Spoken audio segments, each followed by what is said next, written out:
Although representation of mental illness is starting to become much more common in media, I have not seen much self-harm representation and even less good self-harm representation. This isn't the case with the comic series Heartstopper, though.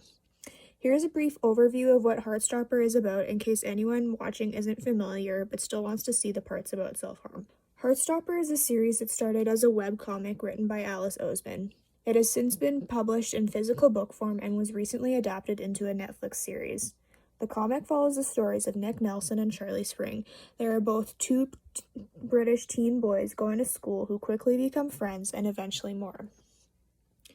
Charlie is the more shy and reserved one. He is not popular and was outed at school, making him even less popular. He had to deal with homophobia and his mental health became worse as a result. Nick is the school jock and captain of the rugby team. He is popular and had friends who would say quite homophobic and hurtful things to Charlie.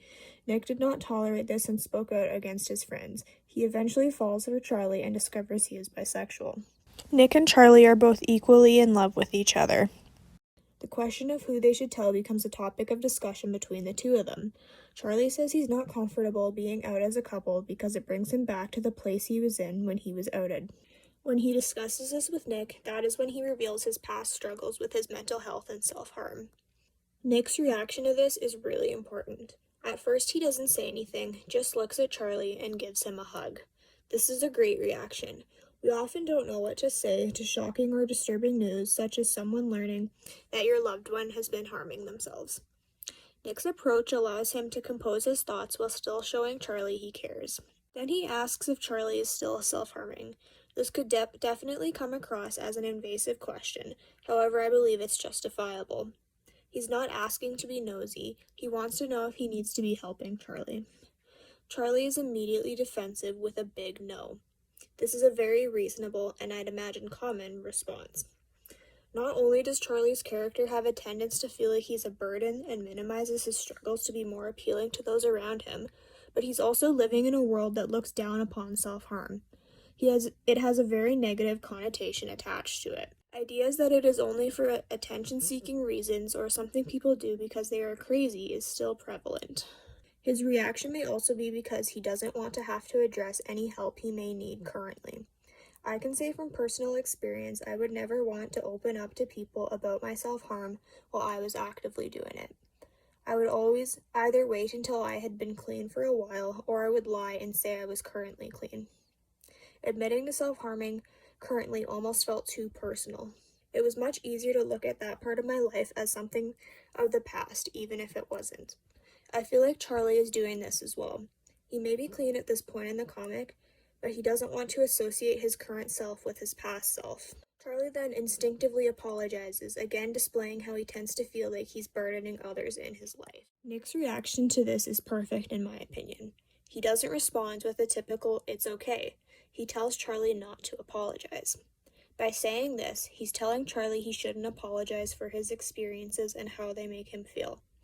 This is perfect because it takes away from the stigma that self-harm is something people actively choose. Although we obviously make the choice to self-harm, it's not like we do it just for fun. There's always underlying reasons that lead us to do it. It can be hard for people in our lives to accept that someone they love is self-harming, but we don't do it to hurt our loved ones. If you're hurt that a loved one is self-harming, imagine how they must feel. The promise Nick asks Charlie to make is also an indicator that he truly cares about him. By asking Charlie to tell him when he feels like self-harming, he's offering himself as someone Charlie can turn to for support. He's giving Charlie clear directions on what he can do if he feels that way, instead of just telling Charlie the typical, "I'm here for you."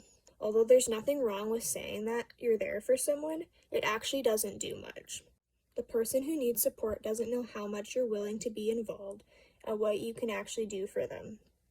Nick's statement not only lets Charlie know that he can talk to him, but is asking him to talk to him. This helps Charlie know he truly wants to hear from him, and he isn't just saying it because he feels like he should. This type of promise Nick asks Charlie to make is much better than other promises someone may ask a loved one to make regarding self-harm.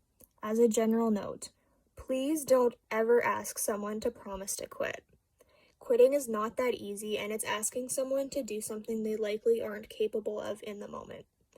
You're just setting them up to lie to you and make empty promises. The person might make the promise and then lie to you about being clean. This will make them feel guilty, and ultimately they can't come to you for help because they feel like they need to maintain the lie of being clean. Charlie agrees to tell Nick if he's feeling bad again. They continue to cuddle, maintaining a comfortable silence. Nick then changes the subject. He likely recognizes that Charlie was uncomfortable after opening up and wanted to make him feel better. Changing the subject is a great way to show someone you don't see them differently. Just make sure you don't cut them off. That would likely be perceived as you being uncomfortable with what they're telling you. Even if you are, try not to make it too obvious.